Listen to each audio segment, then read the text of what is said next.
Hello, this is Dr. Mike, and we are moving into the final chapters of our study on developmental psychology. And I hope that some things have been talked about that were of interest to you, not only in your career, but also maybe in your private life as a parent or as a partner. Because there's some of these things that we don't often think about being so applicable to our life, that there is form to them, there is a method to the madness, and there is a way to understand things about our own life that we can make applications and be helpful. Today, we want to talk about the biopsychosocial changes that come in the middle adult years, which would be in the 30, 40, 50s, that will come to us and help us to understand why our life kind of goes in the direction that it does. So let me go to our slides and pull up our thoughts for today and help us guide in our thinking.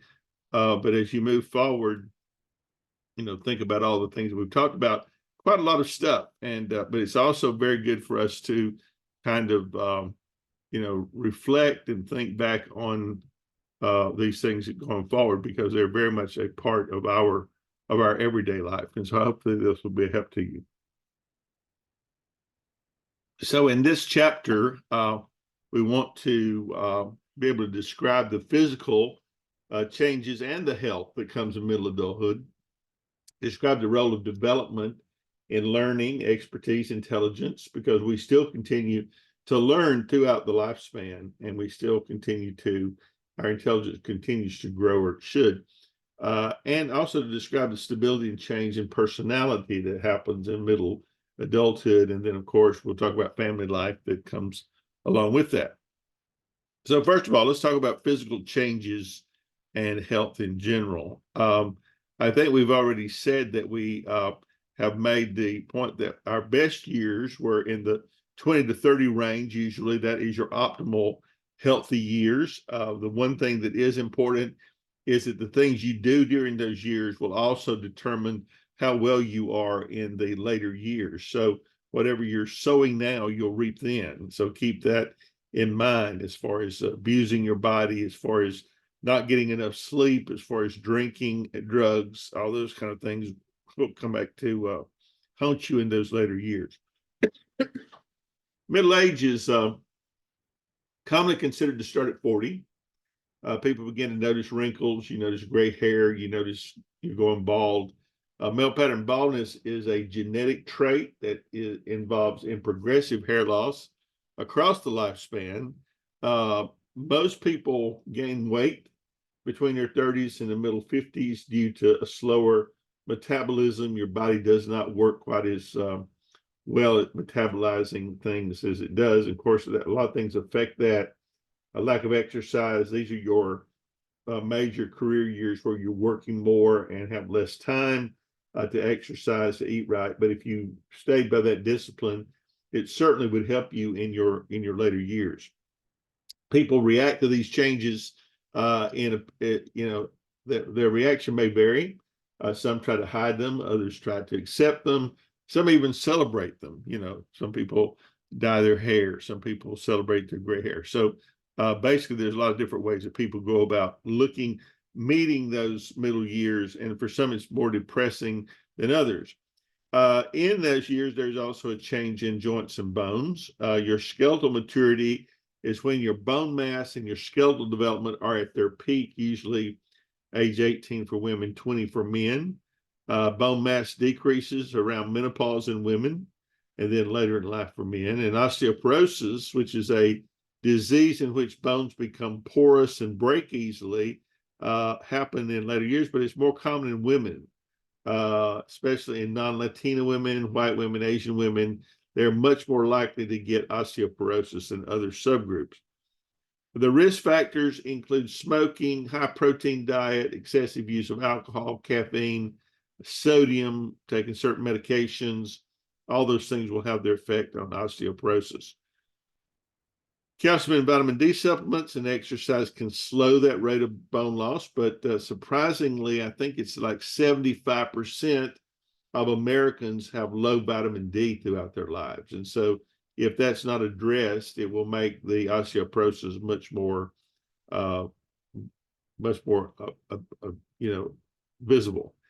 A dual energy X-ray DXA test is a test for bone mineral density at the hip and the spine. It's a way to tell if you have osteoporosis. And then the SERMS test, the selective estrogen receptor modulators, are compounds that are not estrogens but have estrogen-like effects on some tissues and estrogen blocking effects on other tissues. So those things are measured during midlife. Osteoarthritis, another common ailment of the middle years, is a degenerative disease usually caused by injury or overuse, wear and tear. You work in a factory. I have 2 problems with osteoarthritis in my shoulders for the 10 years that I worked at BMW, putting in gas tanks and constantly doing repetitive motions over and over. People that run machines or drills or constantly using their trigger finger will have osteoarthritis in their hands. So it's a degenerative disease. It affects the hands, the spine, the hips, the knees, but something else usually affects your wrists, your elbows, your shoulders, your ankles.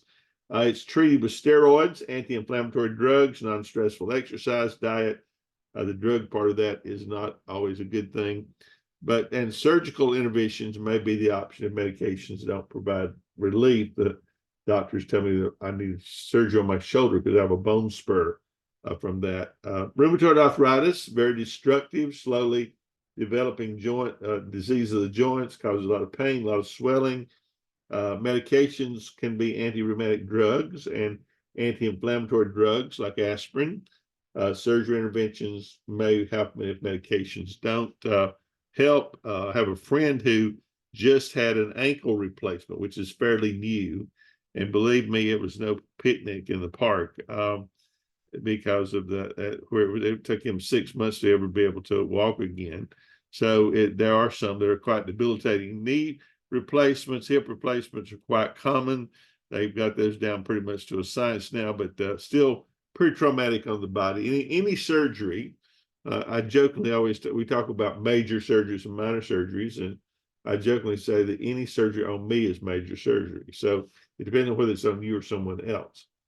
During the middle years, there are some reproductive changes. There is a perimenopause, an individual varying time of transition from regular menstruation in the women to menopause, which is the point at which menstruation stops and is officially diagnosed after periods of having stopped for 12 consecutive months. And that transition can be a little bit variable, involves your estrogen and progesterone decrease, and there are changes in reproductive organs and sexual function during that time. So the beginning of the adult middle years, you begin to decline in areas of sexual reproduction or the need for it. So that you see those changes.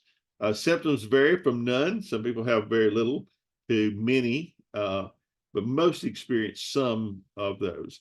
Lower female hormonal levels, especially estrogen, can have various symptoms like hot flashes, mood changes, headaches, brain fog, difficulty concentrating. You might have sleep problems, night sweats, stiffness, soreness of joints, weight gain, incontinence, osteoporosis, changing cholesterol levels, a painful sex, vaginal dryness and low libido. Those are just certain things that go with the menopause section that comes during this period.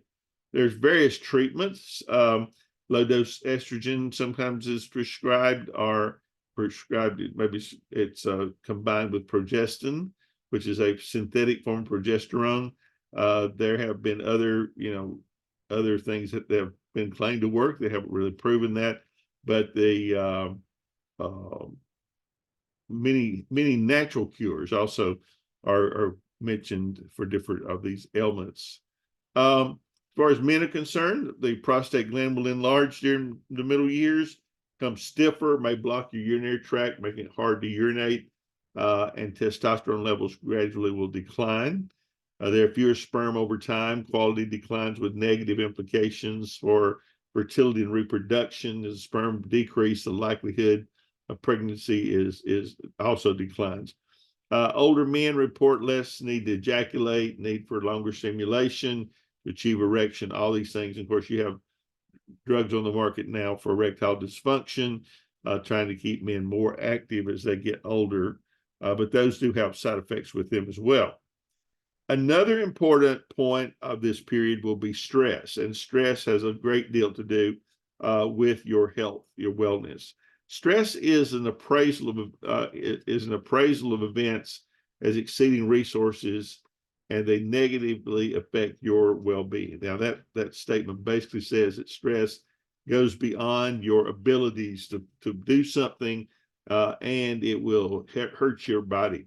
Stress in a coping paradigm and a framework that views stress not as an environmental stimulus or as a response, but as an interaction to a thinking person and an event. So when you have something that comes up that's stressful, your mind dwells on it, it stays on it, and these terms here talk about the process of stress. But if you don't handle it, it will cause a breakdown in your biological function, psychological function, all the areas that we've been talking about. And it can have detrimental effects on your cardiovascular system, causing strokes, heart attacks.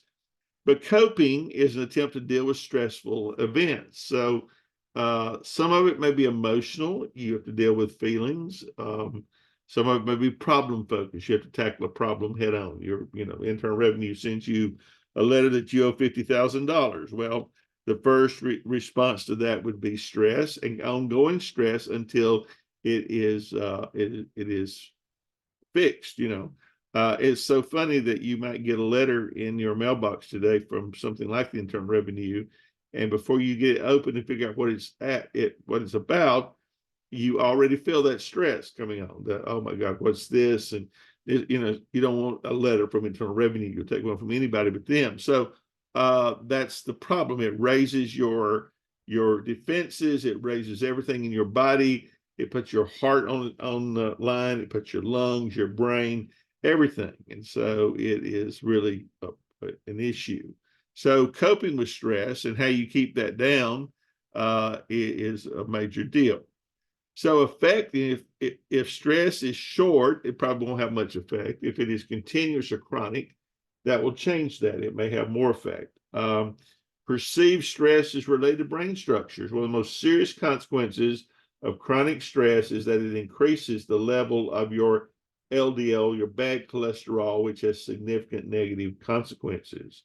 Experiencing stress can trigger psychological processes and reactions. You can have post-traumatic stress disorder.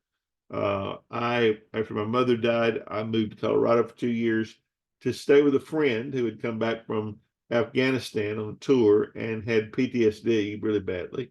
And the family was really afraid he would kill himself. And I went there to stay with him to prevent that. And it was just interesting to live with that kind of a disorder. Every day on the year, he actually saw his best friend blown up in Afghanistan. Every year on that day, it was just a day for him. It was like, John F. Kennedy's assassination day. It was on the calendar. And he would try to get out. We'd go for walks. We'd hike in the mountains. We'd go fishing. We'd do everything we could to get away from home on that day, just to celebrate life in honor of his friend that was killed. But things like fireworks would set him off, and people don't realize when they're shooting fireworks, oh, we're just having a good time. You don't realize you have neighbors that may have PTSD, that takes them back to a battlefield somewhere. And it was just amazing. He would, dream about it and get up, run through the house screaming and thinking he was on the battlefield. So PTSD is a very serious thing. It's an anxiety disorder that develops from exposure to a terrifying event or ordeal in which grave physical harm occurred or was threatened. You can do, being aware of stress. There are ways to deal with it, on a one-to-one level. You have to learn to deal with it. Exercise is a great way to deal with stress. All kind of different exercises. We need to be doing some of this all the time as a way to deal with our stress that's on our body. It's on our body 24/7, and we have to find ways to keep it down. Cognitive development in the middle years. So intelligence continues, practical intelligence, which will be a broad range of skills related to how individuals shape and select and adapt to their physical and social environments and solve real-world problems. Tests of practical intelligence differ from the traditional IQ test because people for practical intelligence are more prone to motivated to solve problems. They have personal experience they use in it, and they have more than one correct answer. So practical intelligence is strongly related both to fluid and crystallized intelligence. Long and short term, you use your long-term memory to solve short-term problems. So those are things that we think about in the middle years. Your intelligence doesn't stop. In fact, in some ways, your intelligence probably is at its optimal level during that time so that you can do lots of things. So the mechanics as to how it works, there are those aspects of intelligence, of course, that comprise fluid intelligence. We have all this neurological, physiological architecture, excuse me, that decreases with age. Your infrastructure, if you think of it in those terms, during the middle years begins to age.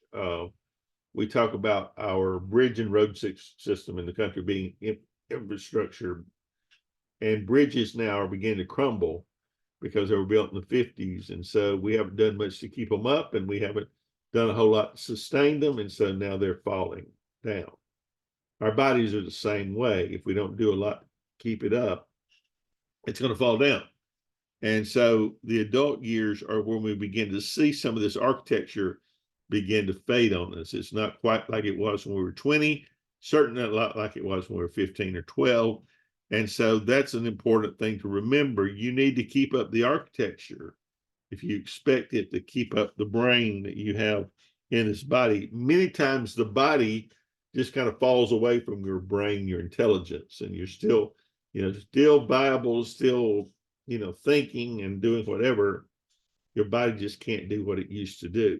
There are those aspects of intelligence comprising crystallized intelligence. Our body of knowledge, our social, cultural, mediated bodies of knowledge will increase with age. So we're still learning. So these are the years of what we call your expert years. These are your expertise years where you accumulate knowledge, you've gone to school, you work, you've learned, and we build on a wealth of knowledge about different ways to solve a problem. Experts don't always follow the rules like novices do, and tend to be more flexible in their thinking, and their peak performance happens in their middle years. So whatever people discover or whatever they hold to, that's going to be during that time. So basically, it leads us to this point of lifelong learning. Online learning has made that so much more accessible. And of course, we have colleges that are sites for that. And the average age for a college student now has really gone up into those middle years. For the first time, many middle-aged adults are going back to school. And it's been, it's made a big difference in the grouping, the training, and some of them are going to school more just because they didn't get together the first time, and it's a marking point than it is to probably going to use it for something. But you will use it. You'll use it for your own personal enjoyment. Okay, let's talk about personality in the middle years. There is a model that we want to talk about, the 5-factor trait model, that kind of explains what personality is doing in your 30s and 40s. You may have asked your mom what's she thinking, what in the world what's going on in her head. It does happen. So basically, in the middle years, you're open to experience. You still have a good imagination, good dream life, strong desire to be anything that you want to be once. Conscientious, hardworking, ambitious, energetic, scrupulous, persevering. That defines the middle years. Extrovert, many are. They like to talk, they like to take charge, they express opinions and feelings, and like to keep busy, and can explain to you why a certain thing is true, without having to go into long detail. They're very opinionated and very dominant in their thoughts. Agreeableness, they accept, they're willing to work with others, they care. And then, of course, there is a little bit of neuroticism in being anxious, hostile, sometimes self-conscious, depressed, impulsive, all kind of these things that you would, many of you recognize. I recognize them in myself as I look through these notes. I realize, this is very much true of where I'm at. Even though I'm moving out of that now, I'm moving into the more senior years. I'm out of the middle age group, but I remember for so long, it seems like you're in that middle age group forever, from like 40 to 60. 20 years is a long time. And so it really raises a lot of issues about that. So traits across adulthood, there's growing evidence that both stability and change can be detected in personality trait development across the adult lifespan. So think about that. The personality adjustment refers to developmental changes in terms of their adaptive value, functionality, such as whether one can function effectively within society and how personality contributes to everyday running smoothly. So many people can't do that. They end up on medication or counseling, that this cannot, over the lifespan, hold it together and adapt to things that they see. And so people walk around their mom and their dad like on eggshells, afraid they're going to, have to explain something. Personality growth refers to the idea in state, such as increased self-transcendence, wisdom, integrity, and wisdom is kind of the end game. You want to be considered wise, that you make good decisions, but there's a lot of priority changes in the midlife. As far as generational, Erickson talks about 7th phase involved, be productive by helping others, guiding the next generation. For example, a middle-aged couple focuses on parenting, mentoring, volunteering, being a foster grandparent. Second one is stagnation, the opposite of the first, being unable to deal with their children's needs or mentoring younger adults. And McAdams talks about that. And then there is narrative as a way a person derives personal meaning from being helpful by structuring a life story. So it's always good to sit down, if you can, in this stage of begin. Most people want to write down their life story because it's overwhelming to them. So, when I talk a lot about, in 66 years, what I've been able to do, where I've been able to go, people I've known, people I've been able to see, and people look at it and say, how'd you get all that crammed in? Well, I don't know how I did that, but it is kind of an amazing thing to think about. So one of the things that's interesting is that a midlife crisis is not a universal experience of middle-aged adults. You hear that a lot with middle-agers. Oh, I'm having a midlife crisis. At best, individuals may face similar stresses, but transitions may occur at any time in the adulthood.